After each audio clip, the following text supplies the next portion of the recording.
Hello, friends. My name is Jacob Prasch, and I have met a number of Mormons. I have attended the Miracle of Mormonism pageant in Manti, Utah, where I met mainstream Mormons, and I met fundamentalist Mormons, polygamists, bigamists.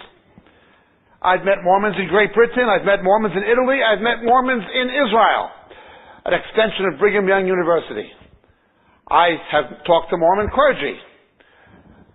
And I know how anxious Mormons are to see people convert to Mormonism, to the Church of Jesus Christ of Latter-day Saints, as they call it. They're anxious in their missionary zeal to establish new stakes, as you call them, new stakes, and to see the beliefs of Mormonism extend and perpetuate. When anyone comes to me trying to persuade me to believe in a religion, I always examine it carefully and prayerfully. And I look at it, and I consider their claims with a fair and open mind. And Mormonism is no different. I consider your religion with a fair and open mind. And I have actually investigated it. I have read, I've talked to Mormons, I've read what the Mormons have told me in light of the Judeo-Christian Bible. And in my interest to pursue the truth, and to find out if the Church of Latter-day Saints is true, I've made some discoveries from a variety of sources, including your own literature, especially your own literature.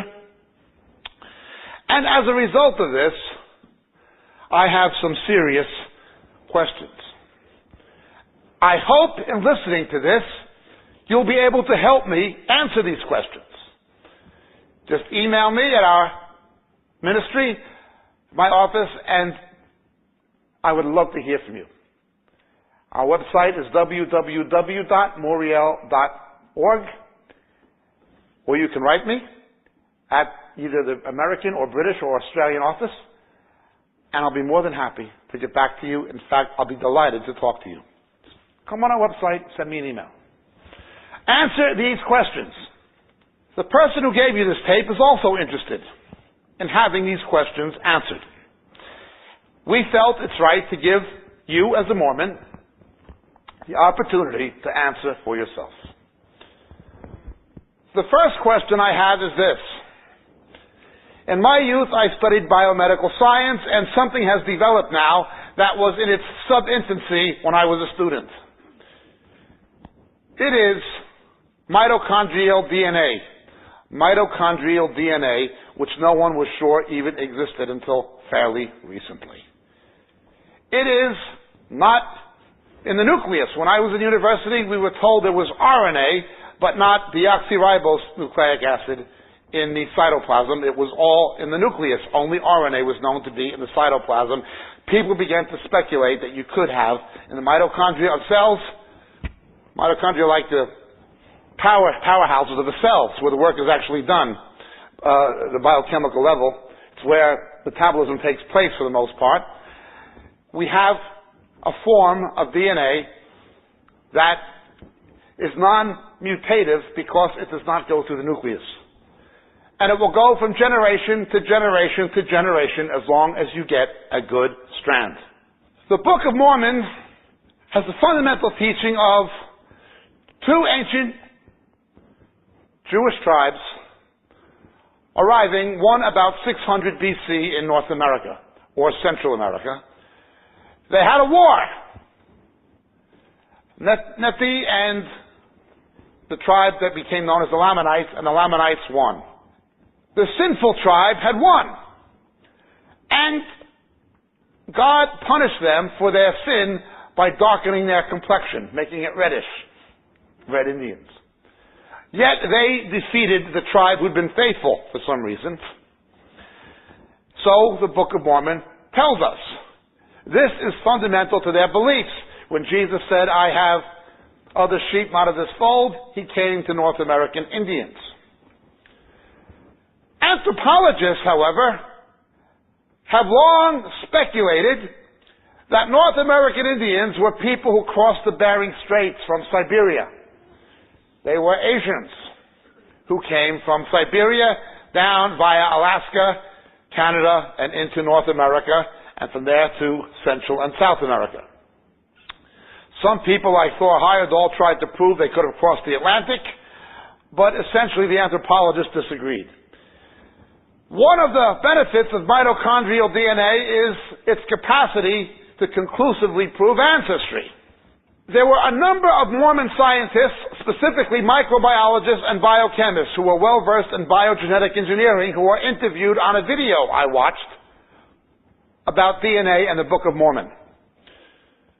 Some of them had been apologists or advisors to the Mormon Apologetic Society called FARMS at Brigham Young University.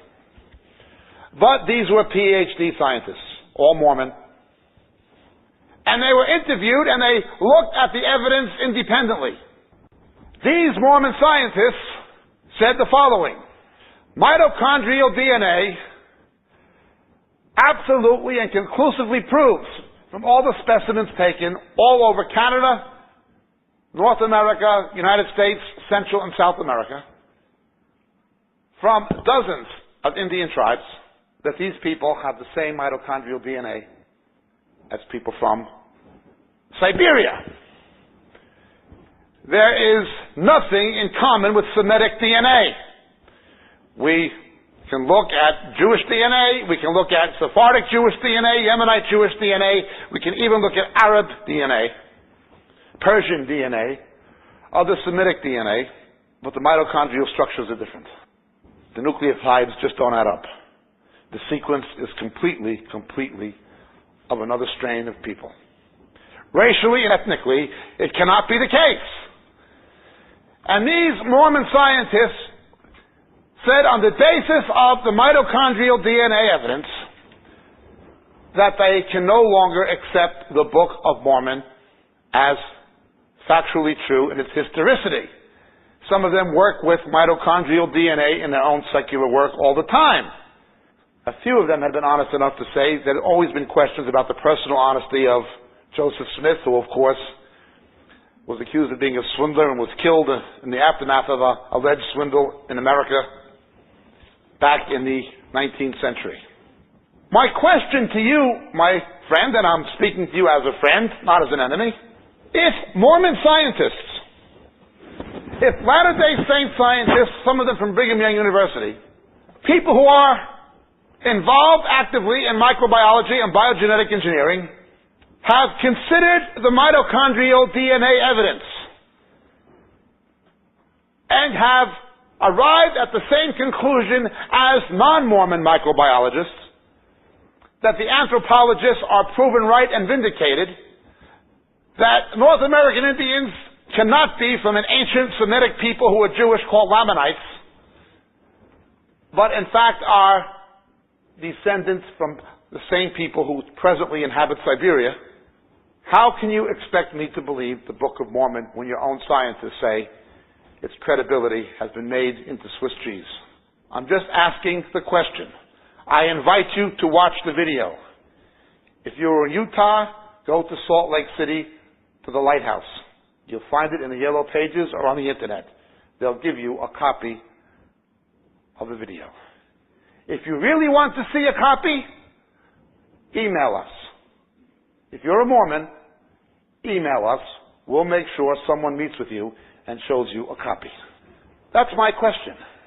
The belief that the Lamanites were ancient Jews and there were people arriving at about 600 BC, how can you possibly say that is correct when the mitochondrial DNA says otherwise and your own scientists, PhD scientists, so acknowledge it? It's a fair question. The believability, the plausibility of the fundamental premise of the Book of Mormon. You claim to be the Church of Jesus Christ of Latter-day Saints. Let's see what the last thing Jesus Christ said in the New Testament, because as Mormons, of course, you believe in the King James Bible.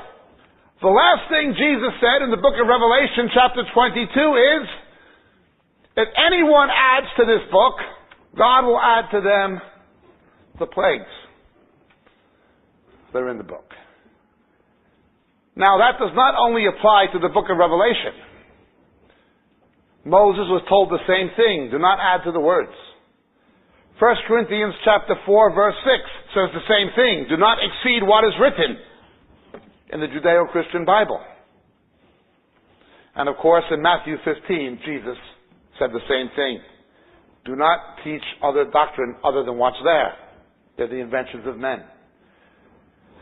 The Book of Mormon must add to the New and Old Testaments in order for the Church of Latter-day Saints to exist.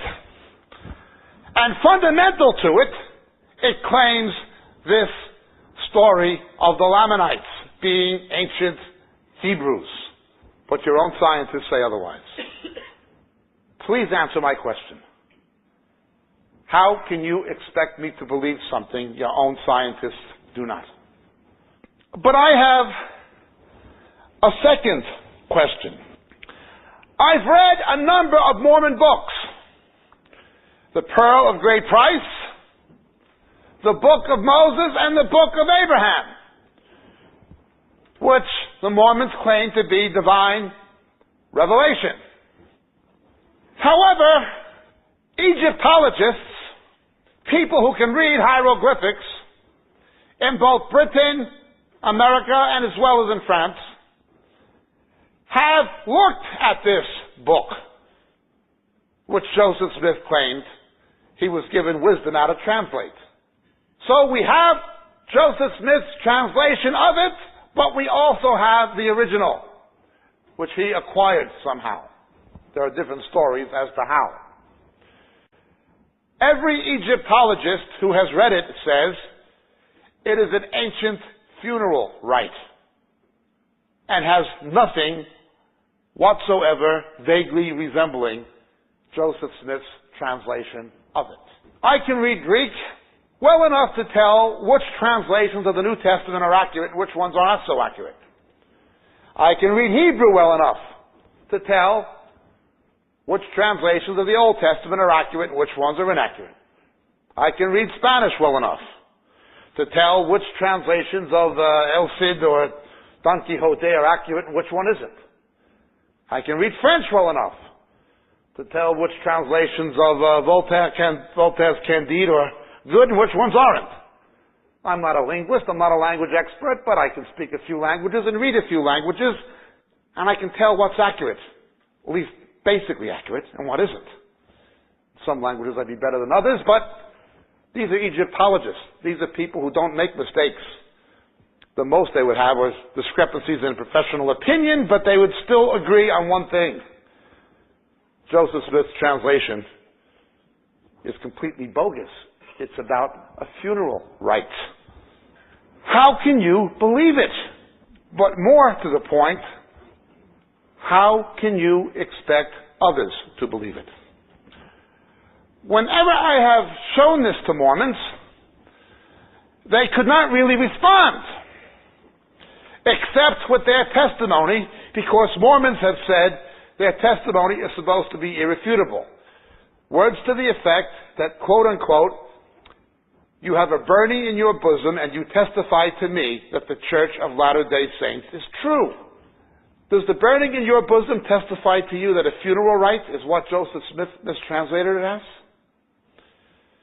Does the burning in your bosom really testify to you that the microbiologists are wrong, including your own? It's a question. You know, you can find Islamic terrorists who will commit suicide in what they call a jihad. We can argue with them saying it's not rational. They can give you a subjective argument. I believe it is. I once saw a Buddhist monk on television in Saigon pour kerosene on his head and light a match. He was about the most sincere man I ever saw in my life.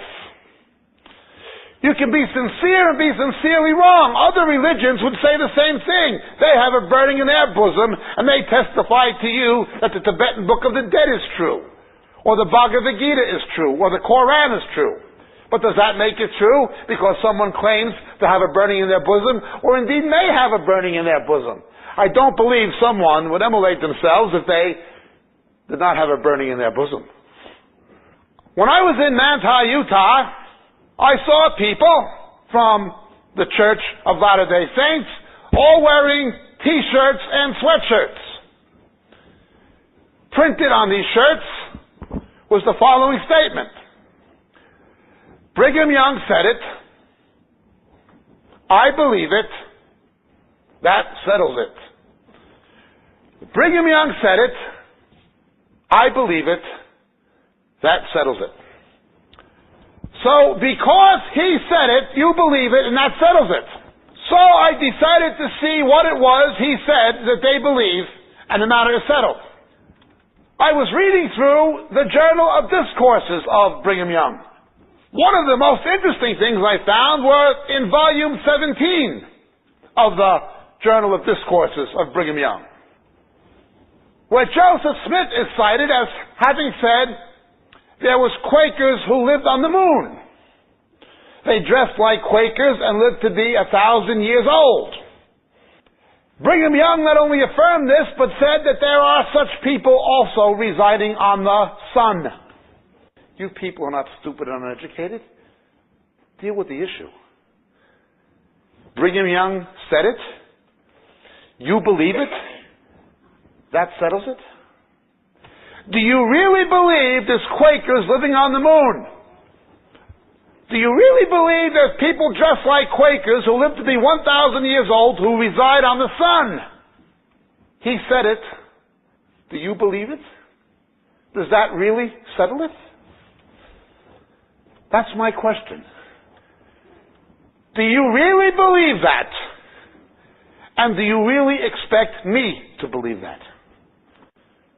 Personally, I find it very, very difficult to believe that there are people living on the sun, dressed like Quakers, living to be 1,000 years old. Please tell me why I should believe it. Many of you people are educated. You've been to Brigham Young University. Some of you have postgraduate educations. You seem clean-cut, nice, honest people. If you are, that is my question.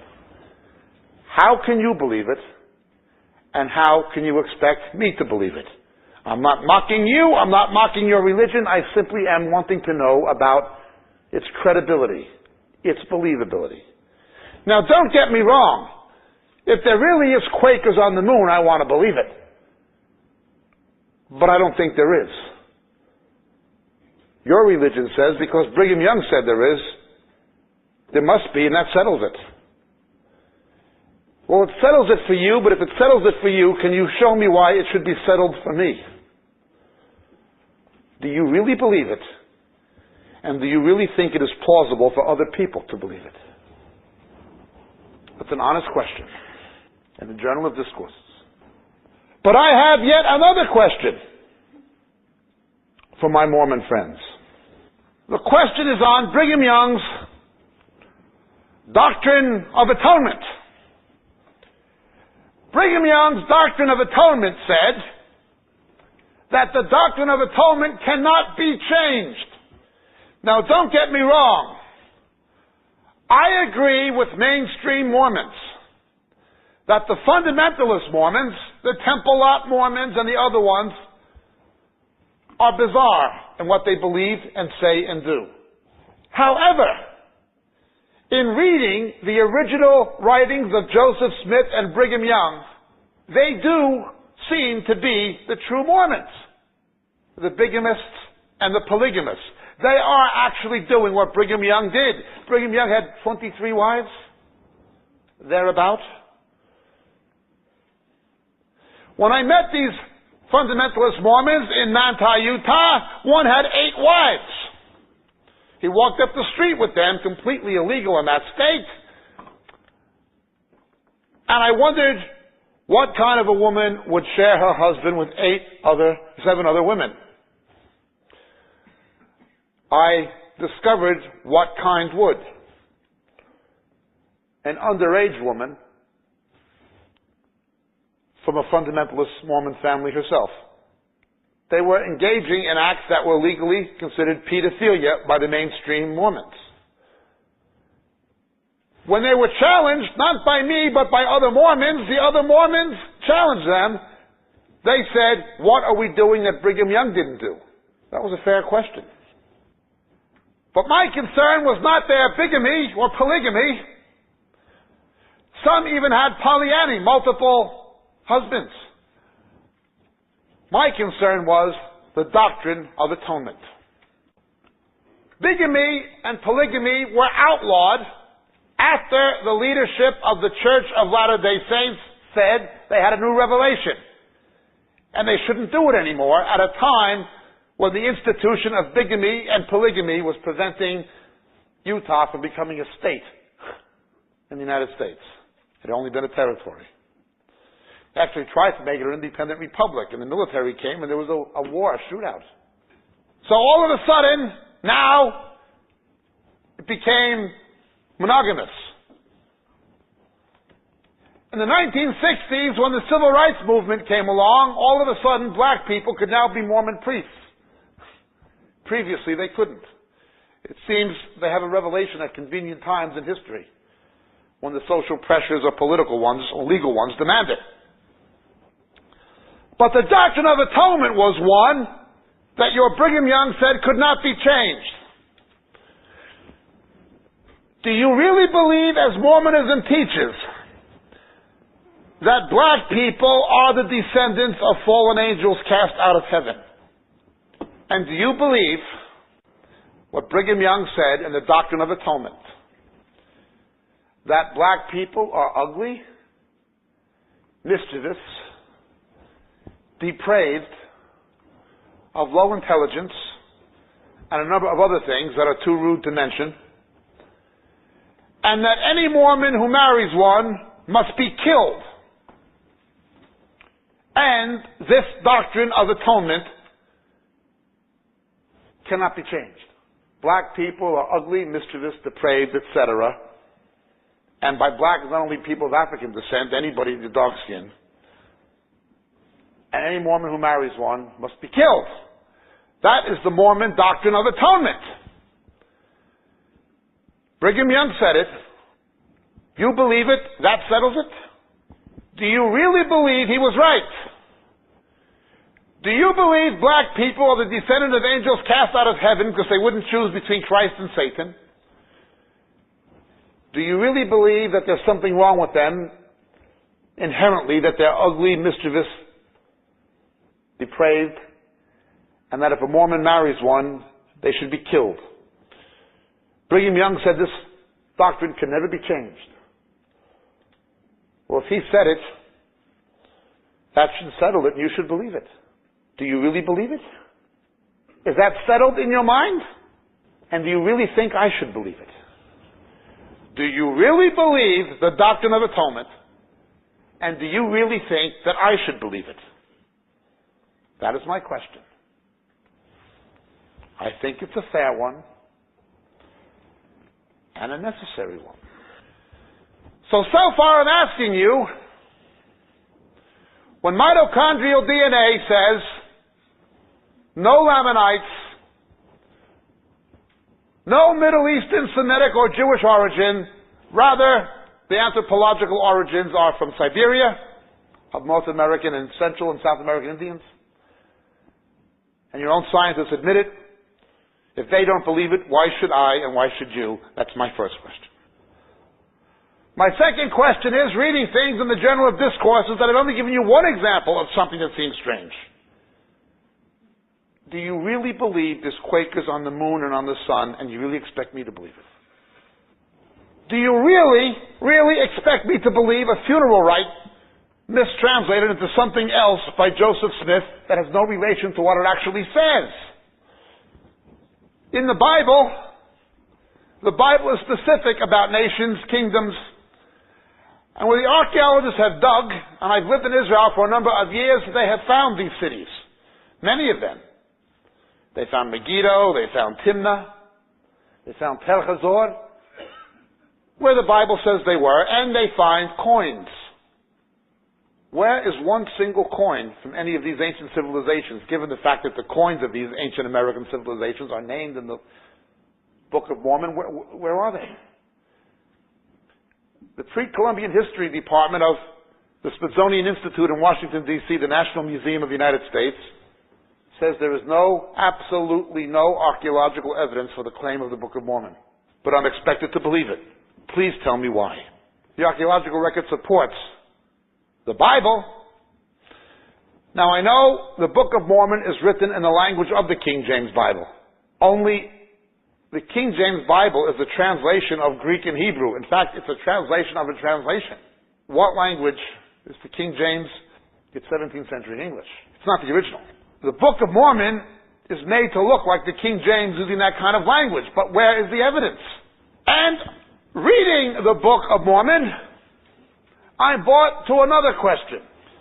I am told that Jesus is the half-brother of Satan, and that Adam was God. As man is, God was, and as God is, man shall become. That is the fundamental tenet of Mormonism. Adam was God. The book of Genesis said Adam was created by God, and that Jesus was the half-brother of Satan. Satan wanted to rule the world by force. Jesus wanted to rule it by love. And the angels who wouldn't take sides were cast down and they became the black people. That's your religion's teaching. The Greek word is monogenes. It doesn't mean only born. Only begotten in the sense of monogenes means only of a kind. That Jesus is the only begotten Son of God. The only monogenes. How can Satan be his half-brother if he's the only one? Can you please answer me, how can Satan be the half-brother of Jesus if Jesus is the only begotten? No one has so far been able to answer that question for me from your religion. Can you answer it? How can he be the half-brother of Satan if he's the only begotten? But I have a fifth and final question. Your religion teaches there are three heavens, as it were. The telestial, the terrestrial, and the celestial. Those who are Christians but not Mormons will be in the terrestrial. Those who are not even that will be in the telestial, as it were, condemned. But those who follow the teachings of the Church of Latter-day Saints will be in the celestial kingdom. But to arrive in the celestial kingdom, you must keep the celestial law, which requires perfection, sinless perfection. Not only utter sanctification, but something beyond that. Because, according to the celestial law, once you achieve it, if you sin, all your other merits and everything you've accomplished are counted null and void. This perfection. How can you get this perfection? Can you find me a single Mormon, a bishop, a priest, I don't care who he is, one who has never sinned as a Mormon? The New Testament says all have sinned, all fall short of the glory of God. If we say we haven't, we are a liar, according to 1 John. Can you show me one who has achieved this? Because in order to enter the celestial kingdom, you must achieve it. Now the New Testament says no one has ever achieved such a standard except Christ. Are you sure you are without any sin? When the scriptures say all have sinned, all fall short of the glory of God?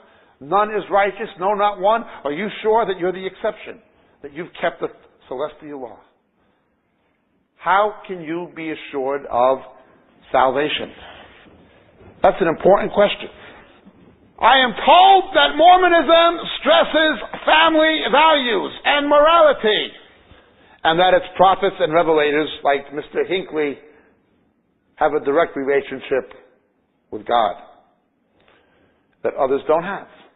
If you remember the Salamander text, the Mormon letters, Mr. Hinckley said they were authentic from Joseph Smith. They were proven to be forgeries, and a Mormon began blowing people up with terrorist bombings to try to cover it up. Why was Mr. Hinckley wrong if the texts really were from God via Joseph Smith? I'm looking at Utah. I have been there. I know that the Mormons strongly stress family values, family morality, raising your children to be godly. Can you tell me, please, why of the 50 American states, plus Puerto Rico and the District of Columbia, The highest suicide rate among teenagers is in Utah, where 70% of the population are Mormon. What could devastate a family more than the suicide of a child, of a teenager? If your family values are so strong, can you account for the suicide rate? Can you account for the reason why the highest divorce rate in America, a country riddled, rife with divorce, is in Mormon, Utah? The Church of Latter-day Saints possesses a higher degree and standard of morality than others. I'm willing to listen. Show me the proof. Divorce, suicide, there's a problem. We both know there are many people who are simply what you call Jack Mormons. It is their culture. They write LDS, Latter-day Saints, after their name to get a job or to keep one in Utah and certain Western American saints, but they really don't believe it. And they are made out to be bad Mormons. Are they bad Mormons because they don't believe there's Quakers living on the moon? Are they bad Mormons because they don't believe that black people are ugly, depraved, and mischievous, and you should be shot if you marry one? Are they really bad Mormons because they believe in the scientific evidence of mitochondrial DNA, which is conclusive? Does that make somebody a bad Mormon? Or is a bad Mormon somebody who gets divorced, takes their own life as a child? Is a bad Mormon somebody who practices racism? Is that a bad Mormon? I only want to know, do you really believe this? If you really believe American Indians are Lamanites, despite the irrefutable DNA evidence, please explain to me how. Please email me. I really want to know. If you can really explain to me why you believe and why I should believe that the sun is inhabited by these Quaker-like people, I want to know. Please let me know. Let me know how Satan can be the half-brother of Jesus if God has only one only begotten Son. I really want to know this. Let me know how you can believe a book translated by Joseph Smith when in fact that's not what the book says. Let me know how you can achieve sinless perfection. Now, I just want to leave you with two things. I've asked you 5 questions I hope you will try to answer for me. I'll get back to you. But I want to tell you, first of all, about another doctrine of atonement, and about how you can fulfill the celestial law, as you call it. The doctrine of atonement of Jesus Christ has nothing to do with the doctrine of atonement as taught by Brigham Young and the Church, quote-unquote, of Jesus Christ of Latter-day Saints. His doctrine was, Adam was not God. Jesus was God, and he was the last Adam. He became a man and went to the cross in my place and in yours, and he was the substitutionary atonement for our sin. That by putting my faith in him, I am justified even though I am guilty. He rose from the dead to give me eternal life. He atoned for my sin. That is the doctrine of atonement of the New Testament. It has no resemblance to the doctrine of atonement as taught by Brigham Young. Secondly, how can I reach sinless perfection? How can you be counted 100% sinless? There is only one way. Imputed righteousness. I have no righteousness of my own. When Jesus took my sin on the cross, he gave me his righteousness. I can only be counted righteous according to the righteousness of God in Christ. I'm as guilty as anybody. But God counts me as having been righteous and having kept his perfect law because his Son did it on my behalf. He gave me his righteousness. It's imputed. It's not earned. I can't earn it. And neither can you. There is a doctrine of atonement. And there is indeed a law of God that requires freedom from sin and sinfulness. But I cannot see how the Book of Mormon can fulfill either one. I see how the New Testament fulfills both. I'm willing to talk to you. I'm willing to hear what you have to say. I'm willing to answer your questions about my doctrine of atonement and my view of the law of God. Are you willing to answer the 5 questions that I've asked you? God bless you and thank you.